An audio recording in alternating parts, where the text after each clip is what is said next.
Moi j'ai un CAP plomberie chauffage, ce qui est le plus classique, et un bac professionnel énergétique. Donc moi je suis artisan tout seul, plombier chauffagiste de base, tout simplement. J'ai une formation, je viens du CAP BEP en traditionnel, en LEP. J'ai continué en cours du soir, j'ai fait un brevet professionnel. Donc c'est plus une formation industrielle que j'ai. Puis j'ai travaillé pendant 20 ans dans des différentes structures en tant que salarié. Et au bout de 20 ans, j'ai décidé de me lancer dans l'artisanat. Je travaille beaucoup dans la proximité. Donc au début, ça a été très difficile parce que je suis parti à l'aventure, j'avais pas de clients, j'avais rien. Et là maintenant, Bouche-Oreille fonctionne bien. Ça fait maintenant 8 ans que je suis installé et ça se passe bien. Moi, les premières formations qui m'ont vraiment ouvert sur ce type de maison et sur l'environnement, on va dire, c'est le solaire, les formations solaires, notamment par la Chapelle-Lissonne. Ça vous ouvre sur d'autres domaines, les formations sur le bois aussi, Calibois notamment. J'ai fait une formation par le biais de la CAPEB, j'ai été compagnon du solaire, c'est une formation sur plusieurs jours pour voir ce que c'était, comment monter les panneaux, et puis pouvoir expliquer aux gens ce que c'était que le photovoltaïque. La production d'énergie. L'environnement, c'est une grosse question de cohérence. On en parle de plus en plus et que on s'y intéresse, donc voilà quoi. Le CO2, c'est 40% qui est émis, au moins 40% par les maisons actuellement. C'est-à-dire, je vais vous dire, la logique va être d'argent tout simplement, parce que l'énergie pas chère est finie.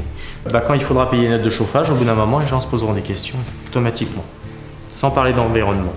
Juste ça fera que déjà les gens changeront leur mentalité et s'orienteront pour regarder, et là, Eco-Artisan sera là pour répondre à leurs questions.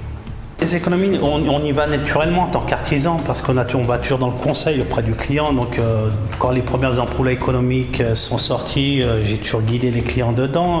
Je suis chauffagiste aussi, donc j'ai toujours guidé les gens à faire des économies d'énergie en posant des programmateurs, à gestion du chauffage. Donc, après les énergies renouvelables qui arrivent, donc on s'adapte aussi au marché. Ça a toujours existé, ça.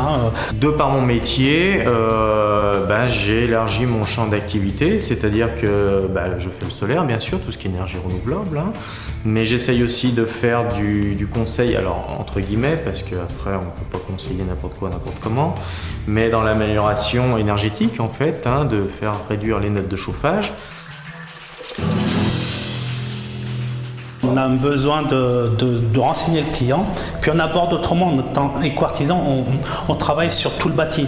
On ne travaille pas que sur notre métier, ça oblige. Donc, ce qu'il y a de bien, c'est que pour l'électricien, moi, c'est plus naturel en tant qu'énergéticien à proposer des solutions d'isolation, parce qu'on sait très bien qu'on ne va pas chauffer la rue. Mais tant que le peintre ou le menuisier qui rentre chez le client, c'est moins naturel. Mais par contre, ça va permettre à tous les corps de métier de parler d'économie d'énergie. J'ai un client qui m'appelle, dire voilà, je paye trop cher le chauffage, de proposer un bilan thermique, une étude, des projections d'amélioration et de dire si c'est vos fenêtres qu'il vous faut, je connais un artisan qui était éco-artisan dans la menuiserie ou dans les fenêtres et qui va pouvoir vous faire un devis et puis vous voyez, mais vous savez que c'est vos fenêtres à changer en priorité par rapport au bilan que je vous aurais fait. Si après c'est l'isolation des combles ou je ne sais pas, un revêtement extérieur de façade ou quoi que ce soit, pareil, par le réseau Eco-Artisan, on espère envoyer en fait des entreprises qui seront ouvertes et qui ont un œil sur le travail pour avoir la qualité requise pour ce genre de travaux. En France, alors c'est vrai que dans ce domaine-là, moi j'estime qu'on a énormément de retard.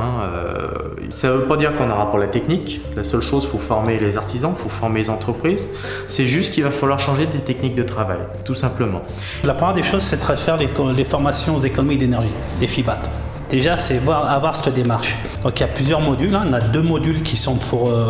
le premier, on parle de la généralité. C'est là qu'on découvre les autres corps de métier aussi. On parle d'isolation, on parle de tout le bâti. Là, on redécouvre le bâtiment. Dans le deuxième, on va plus parler du logiciel.